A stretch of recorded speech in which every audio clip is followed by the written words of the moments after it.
Hello guys, welcome to our channel Study Mania platform. So today we'll discuss ask the questions. Okay, so before starting, I want to say please subscribe our channel. So let's start. So first question is which one of the following sections performs better on the ductility criteria? We know that it's under reinforced क्योंकि over reinforced में क्या होता है, steel बहुत ज़्यादा होता है और वो स्ट्रेस बहुत लेटली गेन करता है एज कम्पेयर टू कंक्रीट, और कंक्रीट जो होता है वो ब्रिटल मटेरियल हो जाता है जिसकी वजह से वो बहुत जल्दी टूट जाता है. As we know that in over reinforced concrete steel is more, so that it will reaches its stress lately, okay, and concrete will reach its stress quickly, so that it will create a brittle failure, right, which is not good for us. So ductility criteria से कौन सा better है हमारा under reinforced है. What should be the minimum grade of the reinforced concrete in and around sea coast construction. तो सी coast construction के लिए M30 grade का कंक्रीट बहुत सही रहता है. Okay, what is the value of the flexural strength of M25 concrete? So flexural strength के लिए हम सबको पता है कि जो वैल्यू होता है वो होता है 0.7 रूट ओवर ऑफ FC के. ठीक है, तो 0.7 multiply by root over of 25, मतलब कि 0.7 मल्टीप्लाई बाय 5 जो कि हमारा हो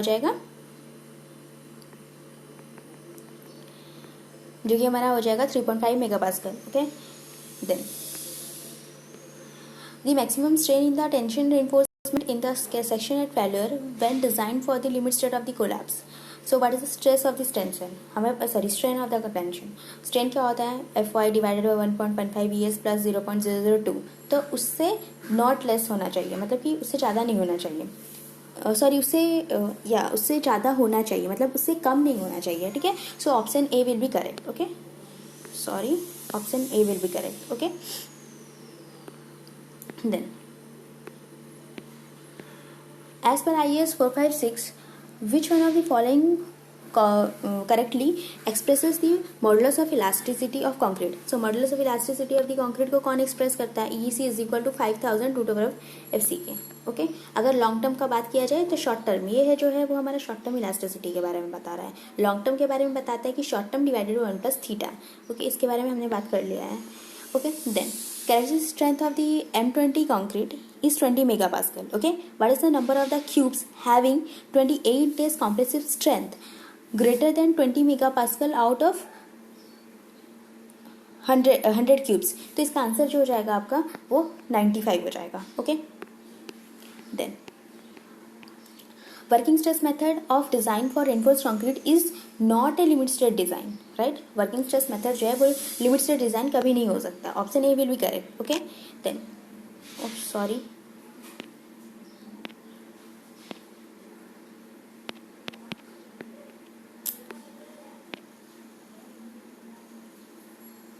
okay, then next, what is the modular ratio to be used in the analysis of the RC beams using working stress method if the grade of the concrete is M20? okay, so modular ratio के बारे में बोल रखा है. तो modular ratio के बारे में हम सबको पता है कि modular ratio जो होता है वो क्या होता है? M is equal to ES divided by EC. ठीक है, और EC जो होता है वो मुझे पता है 5000 रूट ओवर ऑफ FCK होता है, और ES का वैल्यू जो होता है वो होता है 2 × 10⁵. तो जब हम इसके साथ इसको डिवाइड करेंगे तो हमारा आंसर आ जाएगा, और वो आंसर कितना आएगा? और वो आंसर हमारा कितना आ जाएगा? 13.33. Okay, 13.3. Then considering modular ratio as 13, grade of concrete as M20 and grade of steel as M415, what is the ratio of balanced depth of neutral axis as per working stress method to the balanced depth of neutral axis as per limit state method? Okay, so यहाँ पे हमें क्या करना है? Ratio निकालना है. तो वो बोल रहा है कि हमें मॉडल रेशियो को कंसिडर करना. 13 ग्रेड ऑफ द कंक्रीट है दिया हुआ, स्टील का ग्रेड दिया हुआ. What is the ratio of the balance section of neutral edge पर दी? तो वो बोल रखा है कि बैलेंस न्यूट्रल सेक्शन का रेशियो कितना होगा, मतलब कि यहाँ पे हमें पूछा है कि बोल रखा है कि हमें XU लिमिट का वैल्यू निकालना है. ठीक है, सो तो कैसे निकालेंगे XU लिमिट का वैल्यू? तो मुझे पता है, अगर वर्किंग स्ट्रेस मेथड के बारे में अगर बात किया जाए तो वर्किंग स्ट्रेस के केस में हम जानते हैं sigma CBC divided by M sigma CBC plus sigma S T, ठीक है। ये सबका वैल्यू, सॉरी, इसके साथ मल्टीप्लाई बाय डी। सो ये सबका वैल्यू हमें तो पता है क्या होगा, हम सबको पता है कि इसका वैल्यू क्या होगा, sigma C B C. Sigma C B C का वैल्यू कितना होता है, जितना हमारा ग्रेड ऑफ द स्टील होता है, जितना हमारा स्ट्रेंथ होता है, कैरेक्टरिस्टिक स्ट्रेंथ होता है कंक्रीट डिवाइडेड बाय 3, ओके।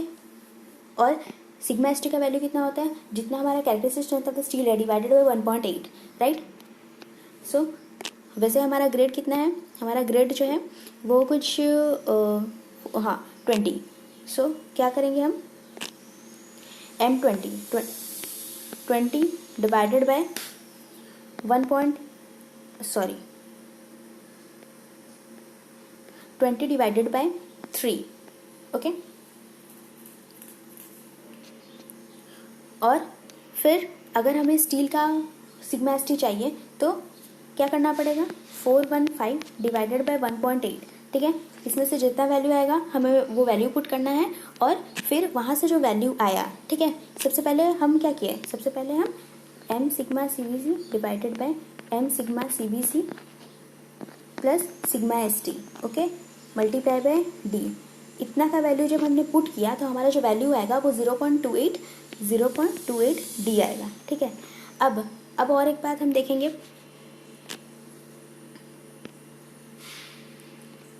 ठीक है, और एक बात हमें देखना है कि ये तो हुआ वर्किंग स्ट्रेस मेथड के अकॉर्डिंग। अभी एलएसएम के अकॉर्डिंग मुझे पता है कि अगर हमारा ग्रेड है 415 तो 250 के लिए होता है 0.53 डी, वैसे ही 415 के लिए होता है 0.48 डी, ठीक है। तो अभी 0.48 डी एलएसएम में अकॉर्डिंग टू कोड हमें पता है 0.48 डी होता है, ठीक है। उसके बाद 0.28 डी, तो ये दोनों को हम डिवाइड कर देंगे तो हमारा जो वैल्यू आ जाएगा वो कुछ 7.12 आ जाएगा, okay. Then modulus of elasticity concrete is increase in the age. तो हमारा जो मॉडुलस ऑफ इलास्टिसिटी होता है हम सबको पता है स्ट्रेंथ के साथ डायरेक्टली प्रोपोर्शनल होता है। तो जैसे जैसे एज बढ़ता रहता है कंक्रीट का, उसका स्ट्रेंथ भी इंक्रीज होता रहता है। तो जैसे जैसे स्ट्रेंथ इंक्रीज होगा वैसे वैसे हमारा modulus of elasticity of the concrete भी इंक्रीज होता रहेगा, ठीक है। इन limit state approach spacing of the main reinforcement controls primarily. तो लिमिट स्टेट मेथड में हम स्पेसिंग, मेन फोकस स्पेसिंग पे क्यों करते हैं, क्योंकि वो हमारा क्रैकिंग कॉज कर लेगा अगर स्पेसिंग सही नहीं हुआ तो, ठीक है। Grade of the concrete is designed as F415। So Fe415 मतलब क्या होता है, characteristic strength of the steel होता है, तो characteristic strength of the steel, okay. Sorry मैं टिक देना करना भूल जा रही हूँ, ठीक है। Option D will be correct. Then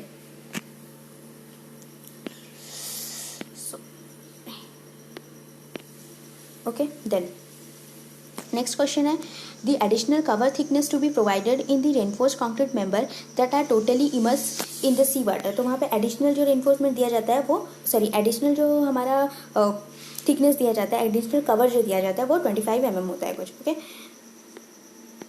then the minimum grade of the reinforced concrete, जो कि मिनिमम ग्रेड जो यूज़ करना है जो कंक्रीट सी वाटर में इमर्स है वहाँ पे मिनिमम जो है M30 ग्रेड कंक्रीट होना चाहिए, ठीक है। उसके बाद which one of the following states falls under the limit state of serviceability. तो लिमिट स्टेट ऑफ सबरेसेबिलिटी किसके अंदर फॉल होता है, फ्लो वाइब्रेशन, ओके। जैसे कि अगर वाइब्रेशन ज़्यादा हुआ ना तो हमारा कि वहाँ पे डिफ्लेक्शन आ जाने का चांसेस हो जाता है, वाइब्रेशन ज़्यादा कर दिया तो और डिफ्लेक्शन जो होता है वो सर्विसिबिलिटी के अंदर आता है, तो ये हमारा ऑप्शन सी हो जाएगा, ओके, सी, राइट।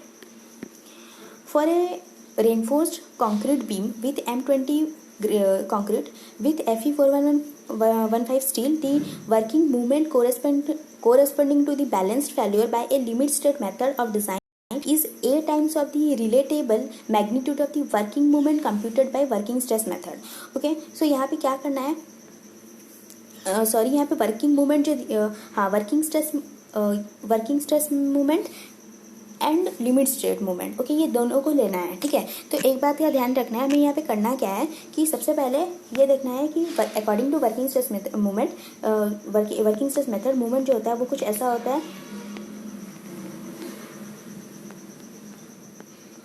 1.5, ठीक है। ये हुआ हमारा WSM के अकॉर्डिंग, ओके। उसके बाद LSM के अकॉर्डिंग होता है, ठीक है।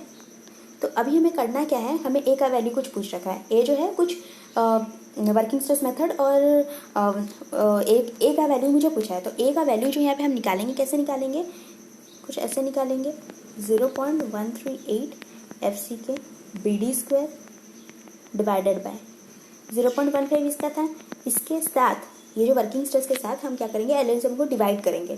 सो LSM को अकॉर्डिंग क्या होता है, सिग्मा CBC BD², ठीक है, ओके। तो जब ये वैल्यू को हम कंप्यूट करेंगे तो हमारा ए का वैल्यू आ जाएगा, ओके। देन नेक्स्ट, क्योंकि यहाँ पे क्वेश्चन में बोल रखा है ना कि for a reinforced concrete beam जिसका ग्रेड, कंक्रीट का ग्रेड इतना है, स्टील का ग्रेड इतना है, working moment correspond balanced failure by the limit state method. Limit state method of the design is a times, जो लिमिट स्टेट मेथड है वो कितना गुना है, a times of the working stress method. तो यहाँ पे अगर हम लिमिट स्टेट मेथड क्या आता है, हम डिवाइड किए ना, तो हाँ, तो हमारा LSM जो है वो इज ए टाइम्स, राइट। तो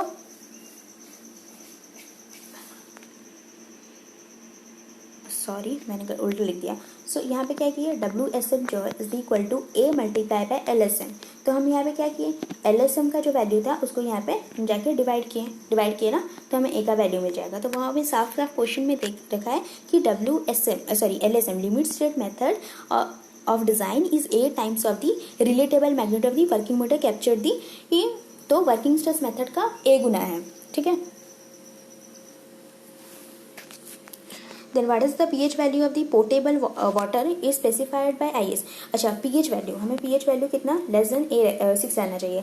अगर हमारा 7 से अगर ज़्यादा हो गया, अगर not less than not less than 6 होना चाहिए। अगर 6 से लेस देन 6 होना चाहिए, हाँ, अगर 6 से कम हो गया, ठीक है, 6 से अगर कम हो गया तो वो एसिड हो जाएगा ना, एसिड हो जाएगा। और एसिड में पता है, एसिड मतलब कि एल्केलीज जो होगा वो हमारे कंक्रीट का डैमेज कर देगा। तो हमारा एसिड जो होता है, एसिड कम होना चाहिए, तो 6 से कम नहीं होना चाहिए, ठीक है, 6 से ज़्यादा होना चाहिए। Then a certain RC structure has to be constructed along coast. The minimum grade of the concrete to be said not less than 30, okay, 30 से कम नहीं होना चाहिए, ये बात ध्यान रखना है। क्योंकि जो कंक्रीट को हमें सी कोस्ट एरिया में यूज़ करना है, वहाँ पे क्या होगा, हमारा जो minimum grade of the concrete होगा वो 30 से कम नहीं होना चाहिए, ठीक है। 30 कंक्रीट का ग्रेड जो 30 से ज़्यादा नहीं, कम नहीं होना चाहिए। Then what is the minimum area of the tension enforcement in beam when Fe415 is used. तो बीम के केस में Fe415 अगर बोला है, ठीक है, तो बीम के केस में बोला है, यहाँ पे कोई स्लैब के केस में नहीं बोला है, ठीक है। तो यहाँ पे हम डायरेक्टली यही फॉर्मूला यूज़ करेंगे, कौन सा, हमें पता है AST by BD is equal to 0.87 by FY, ठीक है। ये वाला फॉर्मूला यूज़ करके हमें AST मिनिमम निकालना है, ठीक है। तो यहाँ पे जो वैल्यू आपका आ जाएगा वो 0.2% आ जाएगा, okay, 0.2%, D option correct, okay. वो वाला वैल्यू पुट करना है हमें और हमारा वैल्यू आ जाएगा 0.2%। Then the carbonation process is demonstrated more by, तो कार्बोनेशन प्रोसेस जो है वो डेमोन्स्ट्रेटेड मोर बाय किसकी वजह से होता है, एटमोस्फेरिक कार्बोनेशन कॉरोजन की वजह से होता है, okay. Then next is the permissible bending compression strength of M25 grade of the concrete is 8.5 Newton per mm square. It's short term and long term. Short term के बारे में हमें पता है, शॉर्ट टर्म अगर हमें क्या निकालना है, मॉड्यूलर रेशियो, तो M is equal to ES by EC, right. उससे हम निकालेंगे तो हमारा वैल्यू 8 आ जाएगा, और लॉन्ग टर्म जो होगा वो होगा 11, ओके। जो option A will be correct. So 11 जो है वो हमारा अकॉर्डिंग टू IS 456 हमने बताया, okay. Then design strength of M25 concrete in direct compression, bending compression and flexural tension are respectively. So यहाँ पे देखो, यहाँ पे डायरेक्ट कॉम्प्रेशन के बारे में बोल रखा है। डायरेक्ट कॉम्प्रेशन के लिए, direct compression, okay, direct compression का जो वैल्यू होता है 0.4 FCK, ओके, ये वैल्यू में हमें पुट करना है डायरेक्ट कॉम्प्रेशन। तो यहाँ पे जब हम वैल्यू पुट करेंगे तो हमारा आंसर आ जाएगा। उसके बाद दूसरा है डायरेक्ट कॉम्प्रेशन के बाद है बेंडिंग कॉम्प्रेशन, ओके। सो बेंडिंग कॉम्प्रेशन का फॉर्मूला जो होता है वो कुछ ऐसा होता है 0.45 FCK, ठीक है, ओके। देन और हमें फ्लेक्सुरल के बारे में पता है 0.7 रूट ओवर ऑफ FC के। ओके, सो तीनों वैल्यू जब हम पुट करेंगे हमें आंसर मिल जाएगा। ओके, सो आज के लिए इतना ही। नेक्स्ट हम कंटिन्यू करेंगे विम्स एंड फ्लैप। अगर वीडियो अच्छा लगे तो प्लीज़ लाइक करें एंड सब्सक्राइब करें हमारे चैनल को। Thank you.